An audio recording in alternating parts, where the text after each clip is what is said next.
Quizás están pensando en la semana que pasó o la semana que viene, los trámites que tienen.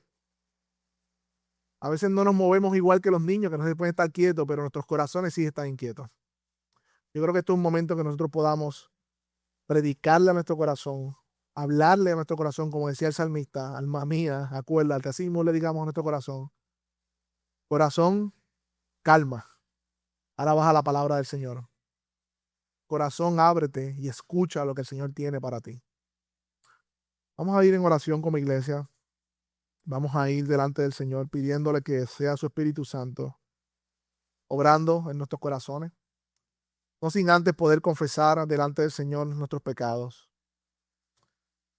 Esta semana que ha pasado y habiendo escuchado acerca del temor del Señor, todos nosotros de alguna manera u otra fuimos animados pero confrontados con la palabra de Dios. Am, y la realidad es que si somos honestos delante del Señor, hay pecado en nuestras conciencias, hay malas motivaciones, quizás hay dejadez espiritual, quizás hay algún fruto de la carne dominando, hay ansiedad, que falta de confianza en Dios. Hay muchas cosas en nuestro corazón. Yo creo que es un buen tiempo para confesar al Señor: Señor, perdóname, límpiame y prepara mi corazón para tu palabra. Así que yo te pido que inclines tu rostro allí, que vayas delante de tu Dios y puedas confesar delante de tu Dios aquello que se ha interpuesto entre tu comunión con Él y Él, aquello que está entre medio de tu comunión con Él, aquello que te ha llevado a valorar más que a Él para pecar. Confiesa ahí delante del Señor y pídele que te perdone. Padre, nos acercamos por los méritos de tu Hijo ante el trono de la gracia y, como dice tu palabra, para hallar oportuno socorro. Necesitamos ese oportuno socorro. Padre, hemos pecado contra ti de diferentes maneras esta semana. Y cada vez que leemos tu palabra y estudiamos tu palabra, o buenos libros que estamos leyendo, o conversaciones con nuestros hermanos, nos damos cuenta, Señor, que hemos quebrantado tu ley y que hemos traicionado cósmicamente al Dios Santo, a pesar de haber recibido la gracia de la salvación. Por eso, Señor, nosotros venimos delante de ti a pedirte perdón como iglesia. Límpianos de nuestra maldad. Lávanos con la sangre de tu Hijo una vez más. Perdona nuestros pecados como también nosotros perdonamos a quienes nos ofenden. Perdónanos, Señor. Límpianos, Señor. Haznos puros otra vez. Sabemos, Señor, que por la sangre de tu Hijo nuestra salvación no se puede perder. Sabemos, Señor, que nuestra justicia es Cristo, como cantábamos. Pero sabemos, Señor, que en el tribunal de nuestra conciencia hay acusaciones allí, Señor. Oh, Señor, que tu Espíritu Santo, Señor, tome la palabra, Señor, y el abogado perfecto Jesucristo derrame su sangre en nuestras conciencias, las limpie de toda obra muerta por medio del poder de tu perdón. Y prepara hoy, Señor, nuestros corazones. Prepara hoy nuestros corazones para tu palabra, para obedecer tu palabra, para recibirla, Señor. Te pedimos estas cosas en el nombre de Jesús. Amén. Amén, mis hermanos. Damos gloria al Señor. Como hemos venido hablando, mis hermanos, estamos en el libro de Proverbios. Vaya conmigo al capítulo 1, versículo 7. Eh, Vamos a leer este pasaje porque todavía estamos ahí. Yo digo que es una miniserie y estamos todavía en Proverbios 1:7. No sé qué vamos a hacer.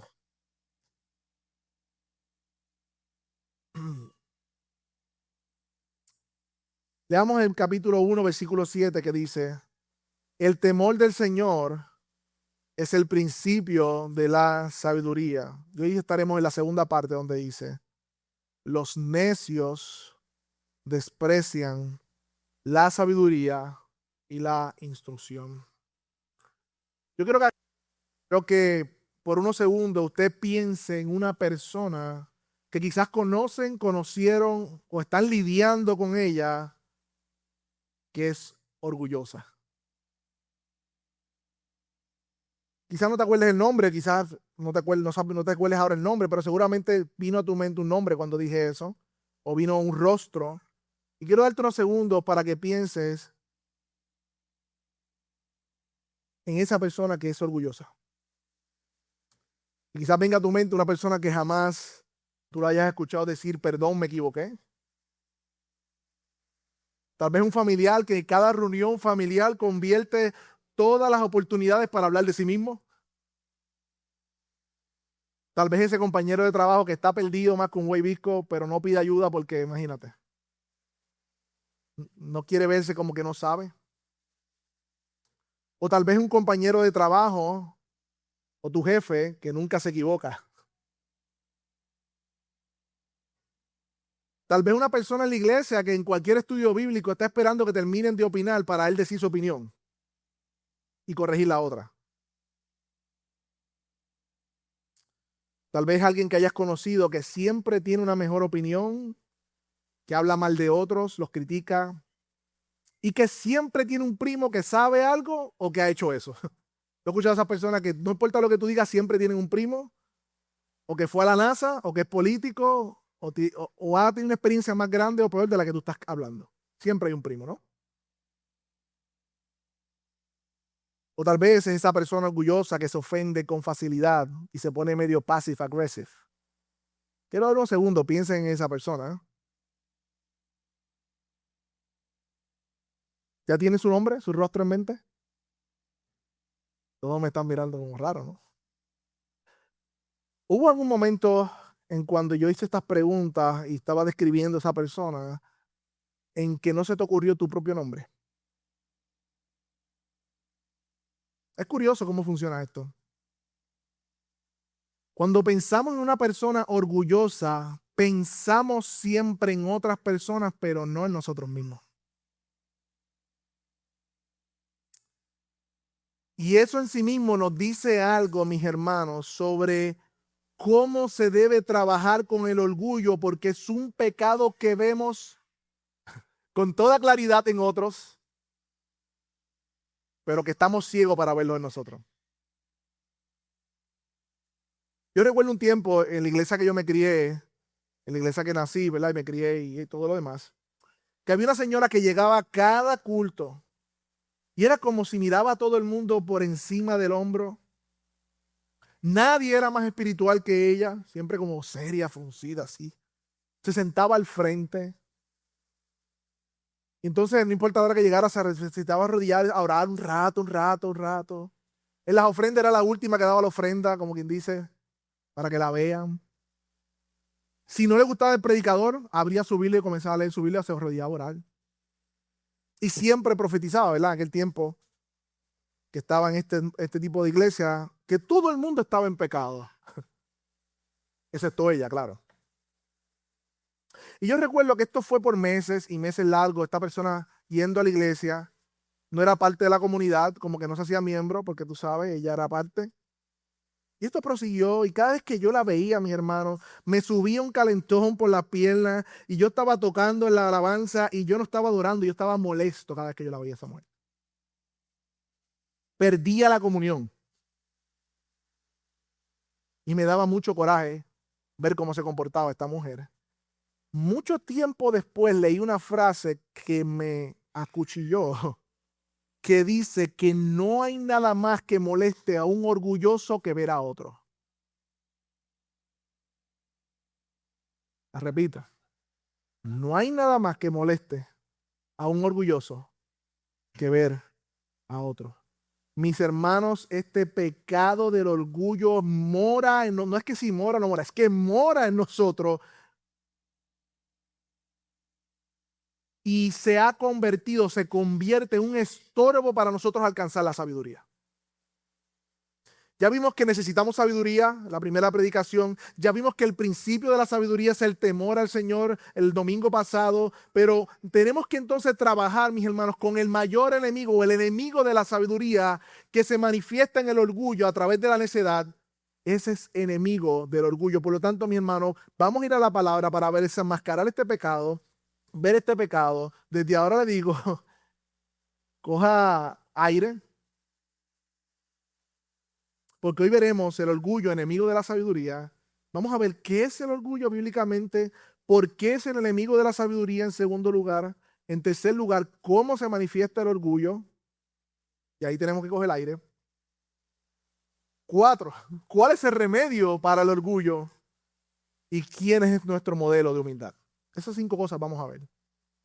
Así que mi hermano, acompáñame a Proverbios capítulo 1, versículo 7. Miremos en primer lugar, ¿qué es el orgullo? Mire cómo dice el capítulo 1, versículo 7. El temor del Señor es el principio de la sabiduría.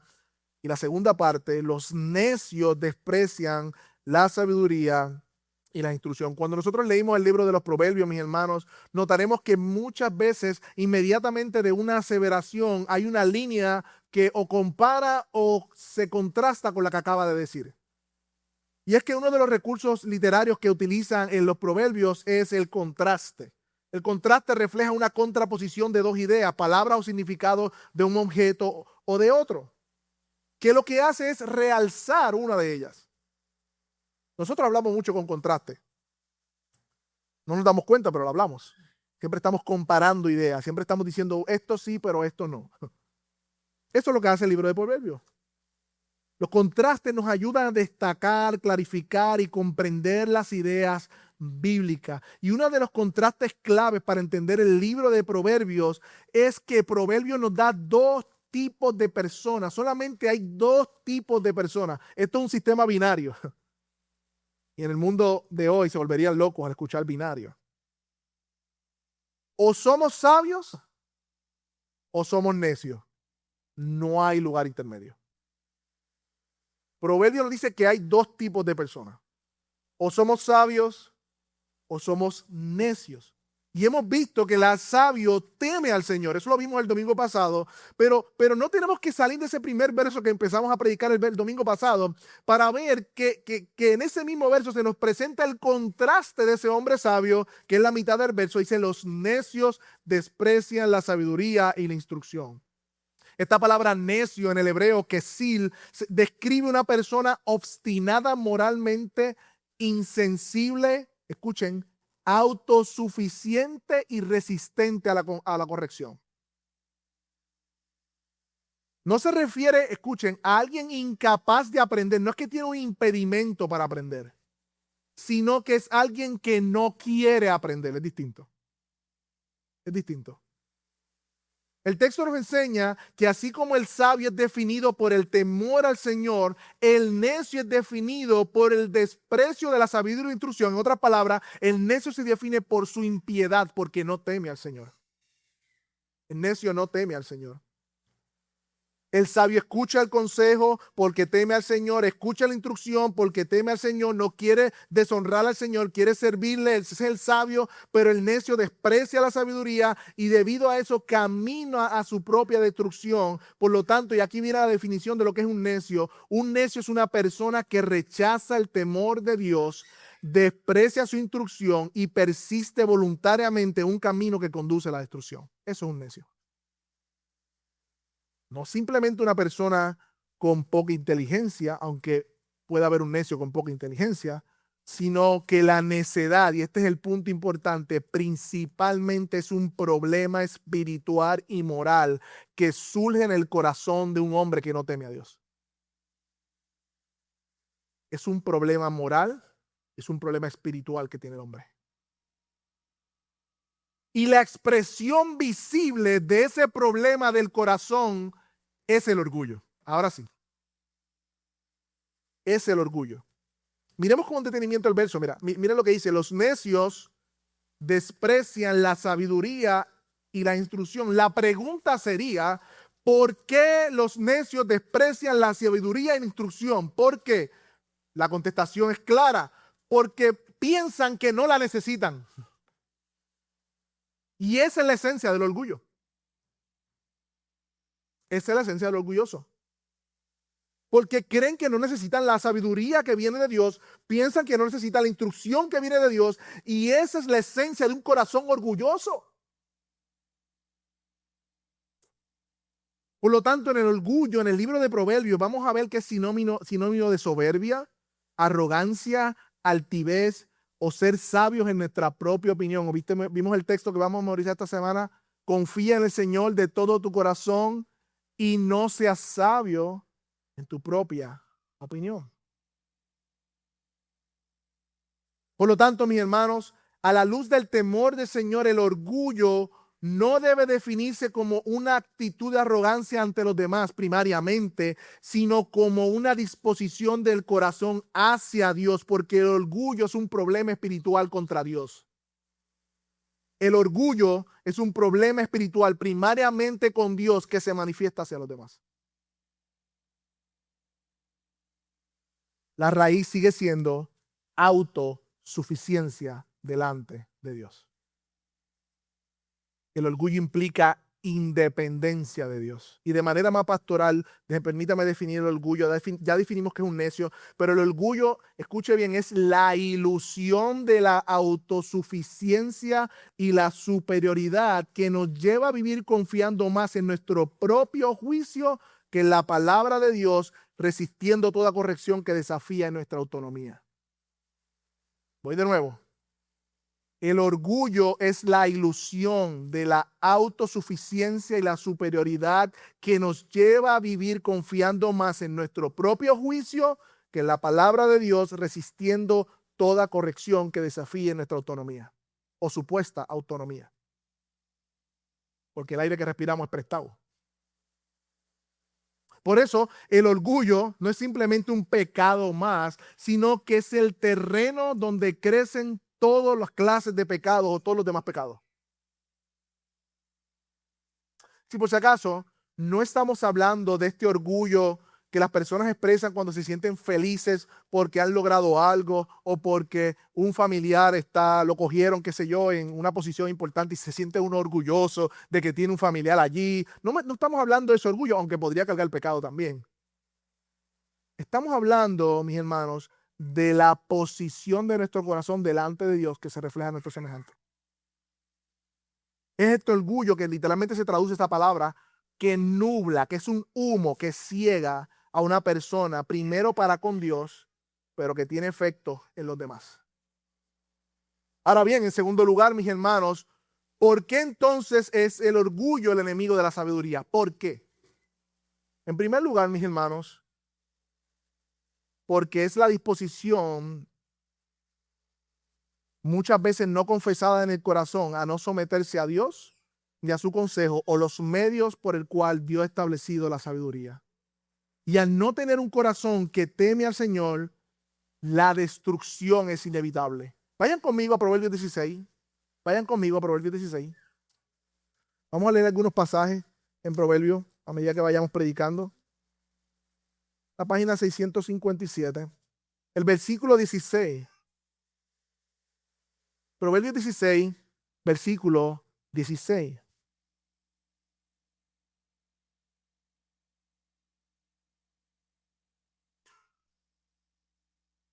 Dice la palabra de Dios. Adquirir sabiduría, cuánto mejor que el oro. Y adquirir inteligencia es preferible que la plata. La senda de los rectos es apartarse del mal. El que guarda su camino preserva su alma. Pero miren la contraparte. Delante de la destrucción va ¿qué? El orgullo. Y delante de la caída, está haciendo una comparación de semejanza, la arrogancia de espíritu. Aquí está la cadena. La falta de temor a Dios nos lleva a ser orgullosos. El orgullo rechaza la corrección de Dios. El rechazo a la corrección nos lleva a tomar decisiones necias y las decisiones necias destruyen nuestra vida. Por lo tanto, mis hermanos, si lo vieron, el orgullo es enemigo de la sabiduría porque lleva al hombre por el camino de la destrucción, mientras que, como dice el texto, la sabiduría preserva el alma. Es distinto, son dos caminos completamente opuestos. En segundo lugar, mis hermanos, es enemigo de la sabiduría. ¿Por qué el orgullo es enemigo de la sabiduría? Porque se opone a ella y la imposibilita. Vaya conmigo a Proverbios 12:15. Vaya conmigo a Proverbios 12, versículo 15. Y es parecido a lo que vamos a memorizar esta semana, pero en muchas ocasiones el proverbista trae esta misma idea. Mira lo que dice Proverbios 12, 15. El camino del necio es recto ¿a qué? A sus propios ojos. Pero el sabio escucha consejo. O sea, que el orgullo imposibilita la sabiduría porque el orgullo ya lo sabe todo. Es sabio en su propia opinión. El orgullo no escucha ni pregunta porque ya sabe. Imposibilita la sabiduría porque el mismo texto de Proverbios 11:14, apúntenlo, no tiene que buscarlo, Proverbios 15:22, establece que en la multitud de consejos está la victoria. Pero si yo soy sabio en mi propia opinión y yo creo que me la sé toda, yo no pregunto y yo no escucho porque yo sé. Por lo tanto, el orgullo es enemigo de la sabiduría. Y en tercer lugar, mis hermanos, o mejor dicho, en este punto, Proverbios 28:26 dice, el que confía en su propio corazón es un necio. Eso es contrario a lo que nos dice el mundo. Mira lo que dice el texto, Proverbios 28:26. El que confía en su propio corazón, que es un necio. Pero el que camina con sabiduría será librado. De nuevo, el necio, bíblicamente hablando, no es alguien con poca capacidad mental, es alguien con alta confianza en su propio criterio. Ese es el necio, ese es el orgulloso. El orgulloso no cree que está equivocado, no duda de sus intenciones o motivos, sino que confía en sí mismo por encima de los medios que Dios ha dado para probar la sabiduría. Pero en tercer lugar, mis hermanos, el orgullo es enemigo de la sabiduría porque Dios mismo es enemigo del orgulloso. Vayan conmigo a Proverbios 16:5, un poquito antes. Proverbios 16:5. Estas son palabras un poco pesadas, pero que tenemos que leerlas y que tenemos que meditar en nuestro corazón. Miren la palabra que utiliza. Abominación es al Señor todo el que es orgulloso de corazón, ciertamente no quedará sin castigo. La palabra abominación en el hebreo es una palabra muy fuerte que describe el que Dios detesta profundamente, le causa repulsión el orgulloso. No dice simplemente que Dios aborrece el orgullo, sino que aborrece al orgulloso. ¿Y de dónde sale el orgullo? De corazón. Es un problema del interior. Es un problema del corazón. Y dice el texto que no quedará sin castigo. Será castigado. No quedará sin castigo.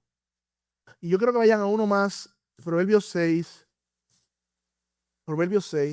versículo 16. Porque este pasaje, al leerlo, meditar en él, tuve que detenerme y confesar mi pecado, pedirle perdón al Señor. Dice Proverbios 6:16 que hay seis cosas hay que el Señor, ¿qué? Y 7 son abominación para él. ¿Cuál es la primera? Los ojos soberbios. Es un sinónimo para el orgulloso. Es decir, aquellos que se ven a sí mismos como mejor y mayores que los demás, dice el texto que es una de las cosas que Dios odia.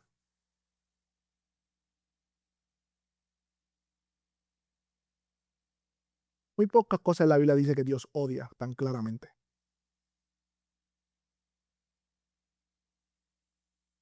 Recordemos lo que estamos hablando. Recordemos el punto.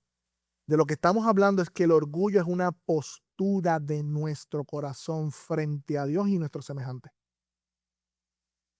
Por eso el orgullo en el fondo, al final, es un problema de adoración. Y vamos a seguir entrando más adentro.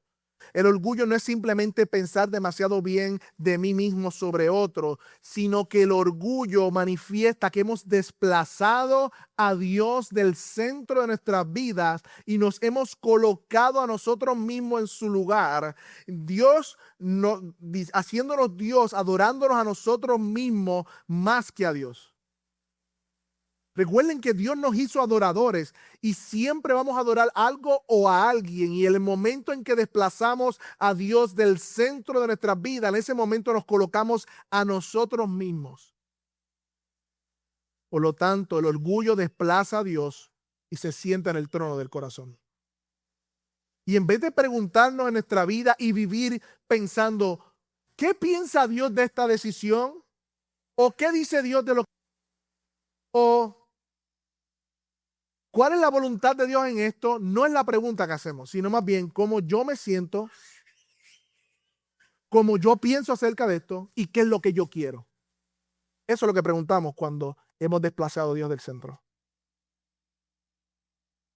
Como orgullosos, mis hermanos, nos idolatramos a nosotros mismos porque las decisiones que tomamos giran en torno a mis razones, mis emociones, mis deseos, mis experiencias y mis planes, y no necesariamente la voluntad de Dios. En otras palabras, nos convertimos, mis hermanos, debido al orgullo de nuestro propio Dios, y esto es una rebelión. Es una rebelión. Y todos aquí, de alguna manera u otra, tenemos orgullo anidando en nuestro corazón. Nadie está libre de este pecado, comenzando con el predicador. Y ante esta realidad, mis hermanos, que es aplastante y es urgente, debemos entonces identificar cómo se manifiesta el orgullo para seguir su rastro y poder matar ese pecado. La forma de nosotros poder hacer morir este pecado es identificando cómo se manifiesta para traerlo a la cruz, traerlo al evangelio y hacerlo morir. Por lo tanto, veamos en tercer lugar, y aquí la parte que le pido que tome un poco de aire, cómo se manifiesta el orgullo. ¿Cómo se manifiesta el orgullo? A la luz de lo que hemos visto, la primera manifestación, amigo que está aquí visitándonos hoy, de orgullo es tu incredulidad y tu falta de convertirte al Señor y ser un rebelde. Esa es la primera manifestación del orgullo. No arrepentirte de tus pecados y no entregar tu vida al Señor es una rebelión, es una manifestación de autonomía e independencia de Dios, una manifestación de orgullo. Claramente Romanos dice, capítulo 1, versículos 21 al 23, porque aunque conocían a Dios, o sea, el hombre sabe que hay un Dios y que existe. Lo que pasa es que lo niega, que es otro punto. Aunque conocían a Dios, no le honraron como a Dios, ni le dieron gracia, sino que se hicieron vanos y su necio en su razonamiento. Y mire la palabra aquí, y su necio corazón fue que entenebrecido, profesando ser sabios, se volvieron necios y cambiaron la gloria de Dios. Hay un cambio. Si tú no has rendido tu vida completa al Señor, no estoy hablando de un adorno de domingo, no estoy hablando de venir de vez en cuando a la iglesia, no estoy hablando de orar antes de comer, no estoy hablando de ninguna de esas acciones, que ninguna de ellas tiene que ver con una realidad de una conversión en tu corazón. Si tú no has venido en arrepentimiento y fe a Cristo, entregando, rindiendo tu vida, reconociendo que eres un pecador, que necesitas ser salvado por gracia, que necesitas que Él sea tu Señor, si tú no has hecho eso, esa es la primera expresión grotesca de orgullo que no quedará sin castigo. Dice la Biblia que Dios resiste a los soberbios. Eso es lo que dice la Biblia. Amigo que estás aquí, amigo que estás aquí, hoy es un buen día para rendirte al Señor. Hoy es un buen día para rendirte al Señor. Tuviste el camino de destrucción. El temor al Señor lleva a preservar el alma. El orgullo y la soberbia lleva a la destrucción. El primer paso, amigo que estás aquí, para ser curado del orgullo es venir a Cristo reconociendo que eres un pecador, que necesitas ser salvado. Debes soltar la ilusión de que tienes el timón de tu vida, sentarte en el asiento del pasajero y permitirle a Cristo que sea el Señor de tu vida. Amigo que estás aquí, ven a Él porque todavía hay esperanza y hay espacio para orgullosos en rehabilitación. Hay espacio. Dice el texto que Él da gracia a los humildes. Pero sin Cristo no hay esperanza de esa condición. Ahora bien, para aquellos que estamos en el programa del Espíritu Santo de orgullosos en rehabilitación, aunque hemos sido librados del dominio del pecado, no hemos sido librados de su presencia. Por lo tanto, el orgullo sigue siendo una amenaza para nosotros. Y claramente un creyente no será dominado por el orgullo para apartarse del Señor, pero sí se manifestará en su vida si no lo pone a la línea, si no lo entrega al Señor en oración, si no batalla con Él en el Espíritu. Por lo tanto, miremos, creyentes que estamos aquí, algunas manifestaciones de orgullo en nuestra vida. ¿Estamos listos? No estamos listos, yo tampoco. Yo tampoco estoy listo. El orgulloso no escucha consejos porque cree que sabe más. Proverbios 3:7, y lo hemos puesto. No seas sabio en tu propia opinión. Teme al Señor y apártate del mal. En primer lugar, el orgulloso se manifiesta cuando somos sabios en nuestra propia opinión, diciendo sin decirlo, no necesito que nadie me diga lo que tengo que hacer. Y cuando alguien nos redirige, yo creo que están mal, nos molestamos. Orgullo. El orgulloso no acepta corrección porque, de nuevo, piensa que está bien. En Proverbios 9, 8 al 9 dice, no reprendas al encarnecedor, no sea que te aborrezca, reprenda al sabio y te amará. El necio convierte la corrección en una ofensa personal,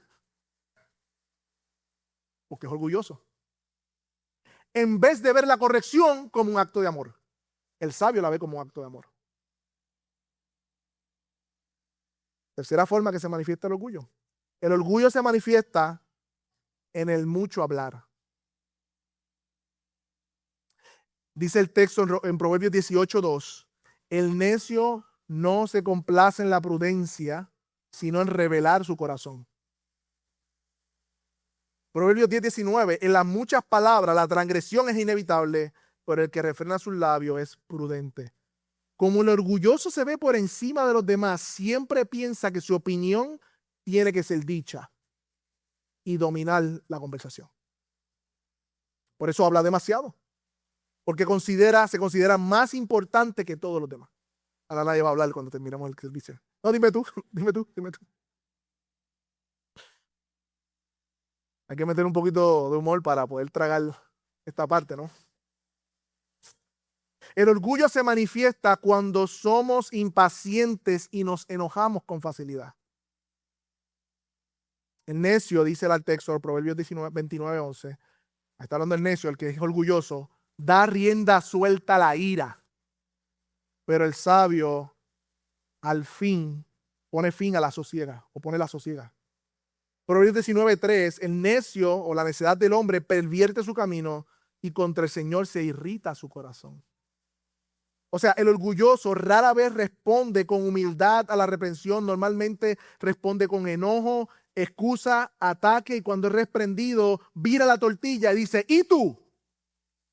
Orgullo. ¿Y tú? Ahí estamos todos. El orgulloso es impaciente porque aunque no lo diga, se cree mejor que los demás. Por eso no tiene paciencia con el otro. Por eso lo corta de su vida cuando no ve los frutos que quiere. Somos impacientes por el orgullo. Además, el orgulloso se enoja con frecuencia porque siente que las circunstancias no se las merece. ¿Tenemos aire todavía? El orgulloso justifica su pecado en vez de arrepentirse. Dice Proverbios 28:13, el que encubre sus pecados no prospera, pero el que los confiesa y los abandona hallará compasión. El orgulloso siempre tiene una explicación para el pecado porque nunca quiere quedar mal ante la opinión de otros. Sería aceptar la realidad que para él no es imposible aceptar de que él no es Dios. Nosotros no, yo creo en Dios, solamente hay un Dios, pero nos manifestamos uno a otro como si fuéramos dioses, que no nos equivocamos. Perfecto es Dios. Decimos eso al final, ¿verdad? Para excusar nuestro pecado. El orgulloso desprecia la autoridad que Dios ha establecido. Jóvenes que están aquí, hijos que están aquí, dice Proverbios 13:1 que el hijo sabio acepta la disciplina de su padre, pero el insolente, que es una similitud del necio, no escucha la reprensión. Joven que estás aquí, niño que estás aquí, parte del orgullo en tu corazón es no recibir la reprensión de tus padres. No solamente del padre, sino de las autoridades que Dios ha establecido. Puede ser el gobierno en un momento dado, sí. Puede ser la policía, sí. Puede ser pastores, sí. Puede ser líderes, sí. El orgullo rechaza la autoridad de Dios sobre la vida porque al final está rechazando a Dios. Él es su propia ley. El orgulloso no admite que está equivocado porque tiene los caminos limpios en sus propios ojos. Siempre encuentra la manera de verse inocente y como una víctima de la situación. Hay 16 formas más de manifestaciones que no puedo detallar o ampliar tanto. Pero voy a decirlas o mencionarlas algunas de ellas.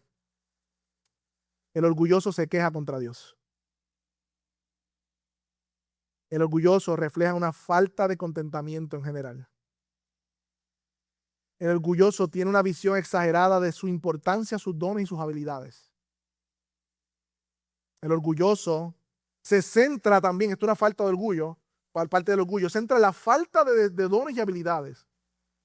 También para llamar la atención somos los peores, pero es para llamar la atención. El orgulloso es perfeccionista. El orgulloso está obsesionado con lo que los demás piensen de él.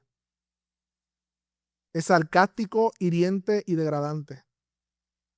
Al orgulloso le falta servicio, falta de compasión. Se ve a través de la falta de perdón. La palabra más difícil de pronunciar. Perdón. El orgulloso se ve en la falta de oración. Porque la oración es dependencia y el orgullo es independencia de Dios. El orgulloso se ve cuando siente celos o envidia, cuando utiliza a otros, cuando actúa con engaños para cubrir pecados o falta de errores. Utiliza tácticas para llamar la atención y el orgulloso no tiene relaciones cercanas. Porque descubrirían lo que es y él tiene que protegerlo. Como si fuera poco, mis hermanos, el peligro del orgullo se disfraza de piedad. Porque cuando más religiosa se vuelve una persona, más sofisticadas se vuelven los disfraces del orgullo. Mire el peligro de esto.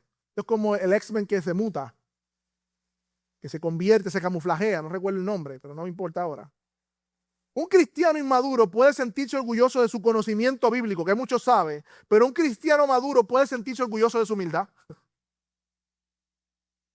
Yo recuerdo un campamento de jóvenes que yo no sé por qué hacían esas dinámicas contraproducentes, pero elegían el rey del campamento y la reina del campamento. Totalmente contraproducente, ¿verdad? Lo que es.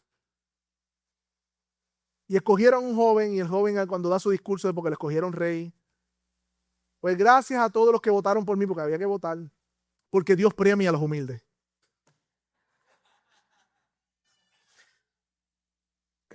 ¿Ven qué paradójico es esto? Qué engañoso es. Y yo de acá viendo eso, también tenía orgullo en mi corazón. Mi hermano, un cristiano maduro puede enorgullecerse porque piensa que es más humilde que los demás y puede ver el orgullo de los demás con más frecuencia. Algunas preguntas de reflexión, mis hermanos, que debemos meditar. Recuerden que el principio de la sabiduría es el temor al Señor, pero los necios, aquellos que viven sin temor del Señor, se manifiesta en su orgullo y nosotros debemos rastrear ese orgullo para matarlo, porque la palabra dice que por el Espíritu hagamos morir las obras de la carne. Tenemos que preguntarnos, mis hermanos, a mí me cuesta admitir cuando yo estoy equivocado. Pregúntese eso.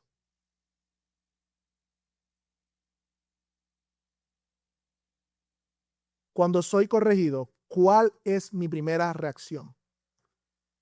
¿Defenderme o examinarme? ¿Con qué facilidad juzgo el pecado ajeno comparado con la facilidad que excuso el mío?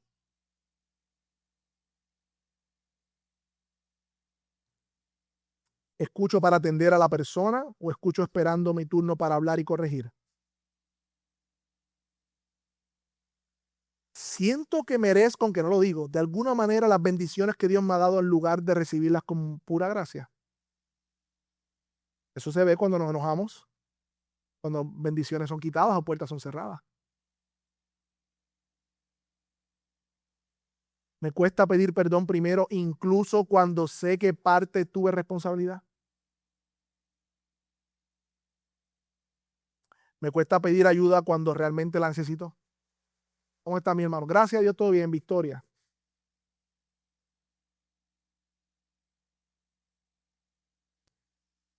Espero que los demás se adapten a mí más de lo que yo estoy dispuesto a adaptarme a ellos. Todas estas preguntas que nos llevan a reflexionar son formas de nosotros mirar cómo el orgullo se manifiesta en nuestras vidas para rastrearlos en el poder del Espíritu Santo y hacerlos morir.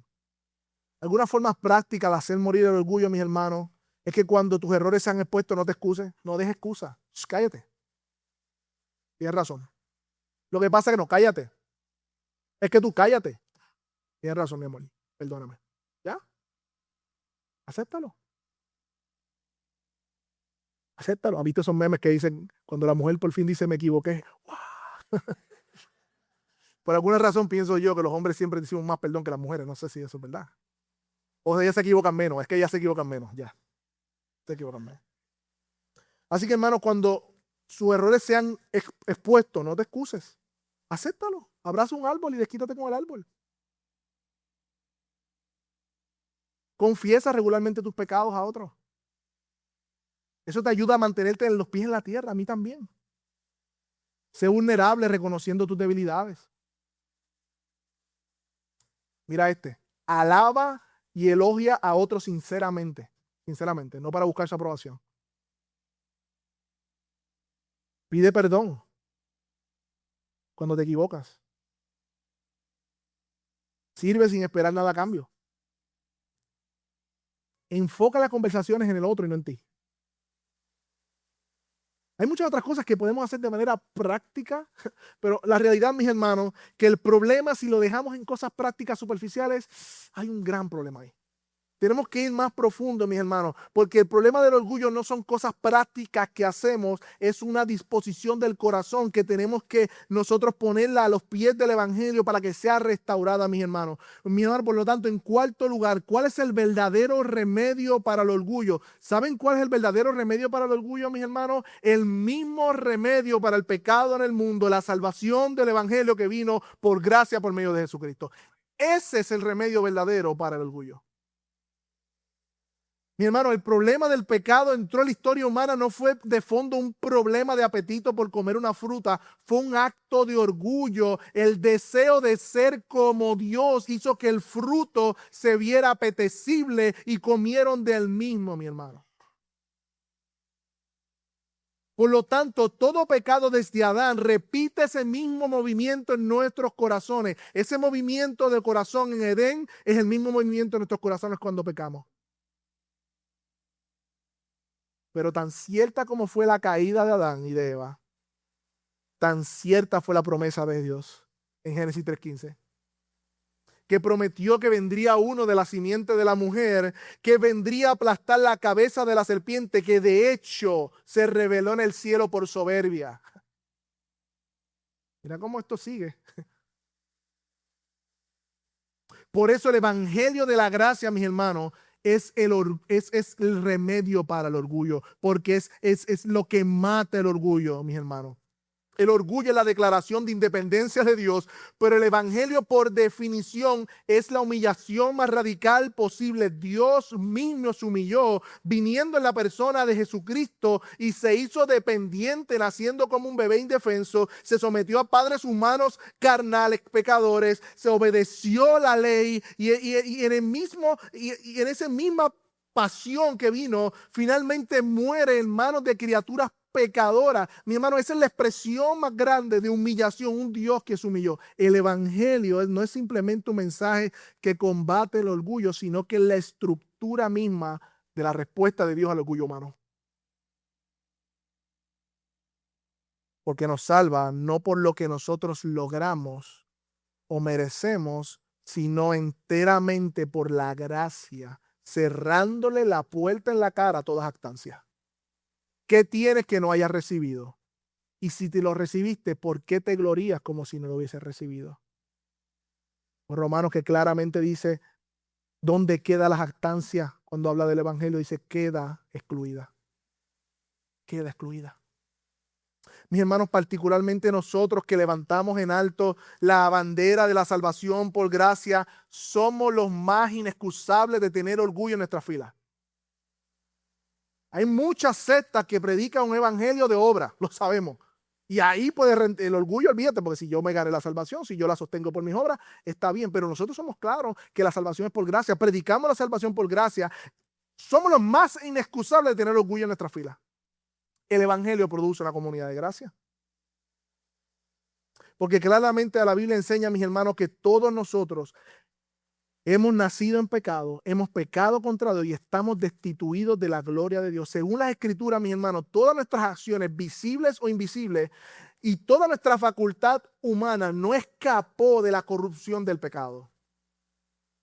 Por lo tanto, sin Cristo, todos y cada uno de aquellos que hemos sido salvados somos unos depravados, radicalmente corrompidos, y el veredicto bíblico es que ninguno de nosotros buscaba a Dios y por lo tanto merecemos el castigo del infierno por nuestros pecados.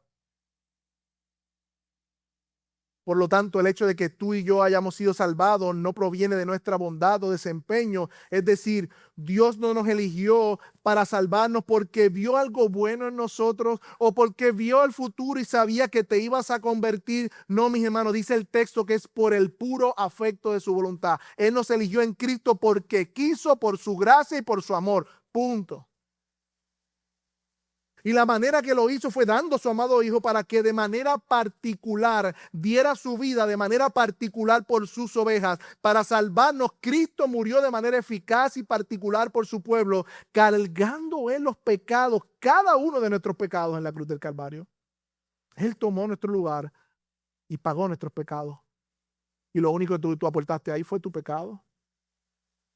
Y la manera en que nosotros respondimos al escuchar el evangelio, esa buena noticia, ni siquiera fue porque éramos más inteligentes, ni siquiera fue porque éramos adelantados, habíamos estudiado, somos moralmente, estábamos muertos y delitos en pecado. La manera en que nosotros recibimos la buena noticia es por una obra de gracia, donde el Espíritu Santo vino un momento en tu vida y en mi vida, abrió nuestro corazón al evangelio y vimos a Cristo precioso y corrimos a Él, pero fue Él que abrió nuestros ojos.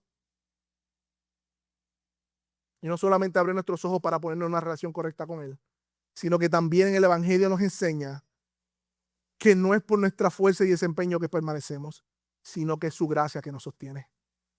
Y nos sostendrá hasta el fin. El Dios Trino nos sostiene hasta el fin. Somos benefactores de su bendita gracia a nosotros, pecadores y merecedores, mis hermanos. Es imposible, escúchenme, mis hermanos, es imposible que nosotros, creciendo en el entendimiento de la salvación por gracia, crezcamos en ser personas orgullosas. No hay forma, sería literalmente una enfermedad mental.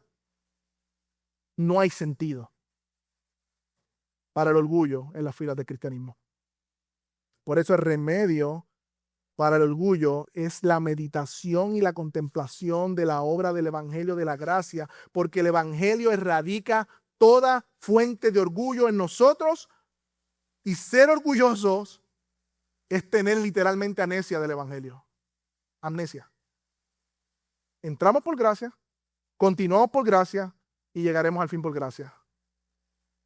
Spurgeon dijo una vez: la gracia y el orgullo nunca habitan cómodamente en una misma habitación, en el mismo corazón. Por lo tanto, mis hermanos, en esa ecuación no hay lugar para el orgullo, sino que el evangelio nos llama a ser humildes, porque hasta que el orgullo no muera en nosotros, dijo un puritano, Cristo nunca será plenamente precioso para nosotros. Hasta que el orgullo no muera en nosotros, Cristo nunca será plenamente precioso para nosotros. Por eso hoy, mis hermanos, una buena mañana, no para excusarnos, no que Señor, que tú sabes que es mi esposa, no Señor, que tú sabes que es mi esposo, no tú sabes que la situación económica, no tú sabes que mi trabajo es jefe, no. Hoy no es una mañana para excusarnos, no es una mañana para escondernos de Dios, ni ser aplastados tampoco. sino que es una mañana para que nosotros vengamos delante del Señor y digamos: Señor, ayúdame, yo soy orgulloso, yo soy orgullosa, necesito que me ayudes. A pesar de mi orgullo, tú me has amado, me has salvado en Cristo, pero todavía hay orgullo en mi corazón. Ayúdame, Señor, a creer verdaderamente el Evangelio en estas áreas de mi vida. Porque no seré un hombre sabio ni una mujer sabia. Es un obstáculo para la sabiduría. Una mañana para decirle que tu gracia bendita me haga pensar correctamente de una vez y para siempre. De que no soy nada sin ti, no tengo nada sin ti. Y que todo es por gracia. Finalmente, mis hermanos, nosotros sabemos cuál es nuestro modelo de humildad. Nosotros sabemos cuál es nuestro modelo de humildad. Nuestro mayor y único modelo de humildad y representante es Jesucristo, en quien encarnó la sabiduría, Jesús, quien temió a Dios y que no hubo una gota de orgullo en su corazón. Adán, el primer hombre, se enorgulleció queriendo ser como Dios y tomó del fruto prohibido, pero Cristo, siendo verdaderamente Dios, no se aferró a ser igual a Dios como cosa que aferrarse, sino que se despojó. Hizo lo contrario que hizo Adán.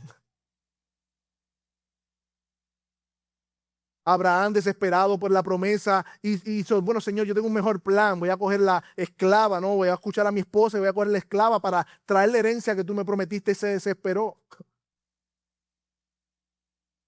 Pero Cristo esperó pacientemente 30 años, aún en silencio, antes de comenzar su ministerio, y esperó en todo su ministerio, dependió de su Padre, y en el tiempo preciso murió, ni antes ni después.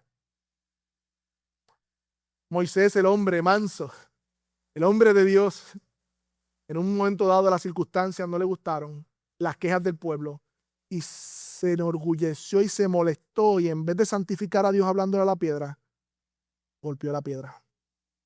Pero Jesús fue paciente. Paciente a pesar de los constantes agravios, declaró explícitamente: yo no busco mi voluntad sino la voluntad del que me envió.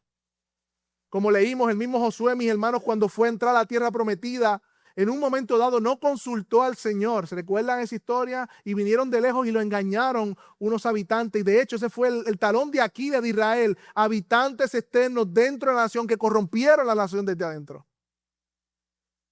Literalmente dice el texto: pero no consultó al Señor, Josué.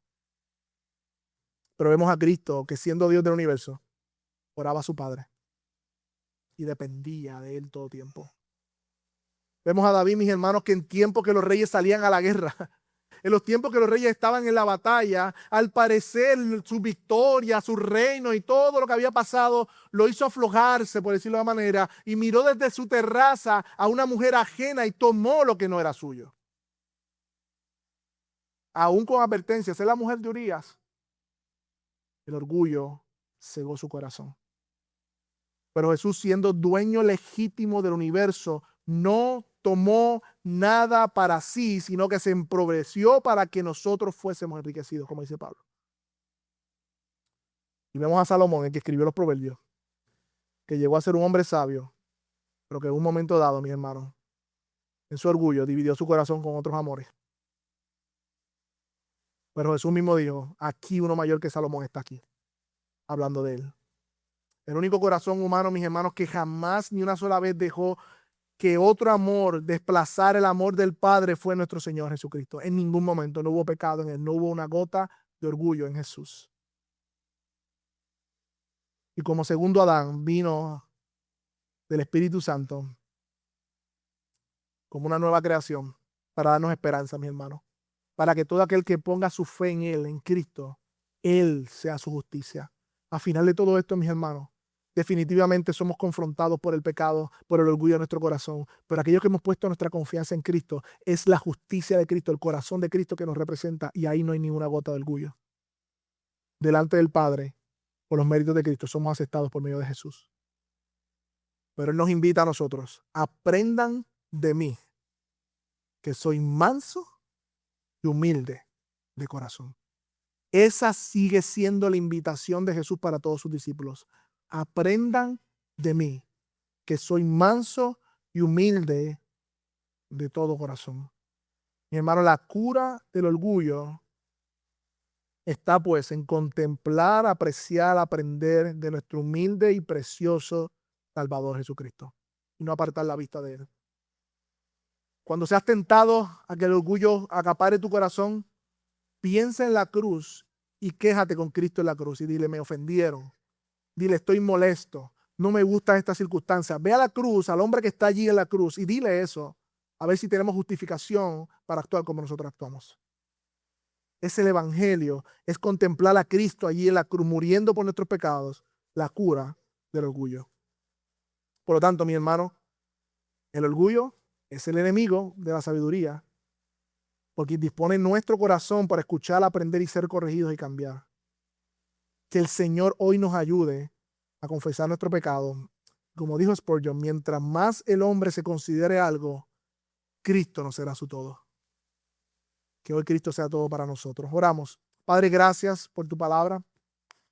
Gracias porque en ella, Señor, somos confrontados. Somos aplastados por nuestros pecados. ¿Y quién podrá prevalecer, Señor, ante el consejo de tu palabra? Aparte del ministerio de abogado de Cristo por nuestro favor. Aparte de la intercesión de tu Hijo, Señor, sin Cristo estamos aplastados, Señor. Pero qué bueno saber, Señor, que nosotros hemos creído y confiado en el hombre más humilde sobre la faz de la tierra que nos representó. Nosotros queremos seguir esa invitación de tu Hijo, que nos invita a ser mansos y humildes de corazón, a despreciar el orgullo en nuestras relaciones con otros, Señor, porque es una respuesta, un reflejo del orgullo para contigo, Dios. Y hemos sido salvados por gracia por ti, Señor. Que no tratemos a otros bajo la ley, Señor, sino bajo la gracia. Oh, Señor, cuánto nos encanta la gracia para cantarla, recordarla, pero cuánto le imponemos la ley a otros, Señor, cuando pecan. Qué orgullosos somos, Señor. Qué olvidadizos somos. Padre, que esta iglesia bíblica Metro sea una iglesia que promueva una cultura de evangelio, de gracia, de perdón, de compasión, de santidad, de Cristo en medio nuestro. Que no haya lugar para las jactancias, Señor. Aún no importando a dónde nos lleves tú como iglesia, que no haya lugar para jactancia. Porque todas las cosas provienen de tu mano, Señor. Nuestra vida es tuya, Señor. Te pedimos que obre en nuestros corazones, escudriñanos, y mientras cantamos esta alabanza, Señor, tú reveles a nuestro corazón esas áreas donde debemos, Señor, confesar y pedirle a tu Espíritu Santo que nos cambie. Vamos a ver a Cristo en todo, hermoso y suficiente. En el nombre de Jesús. Amén.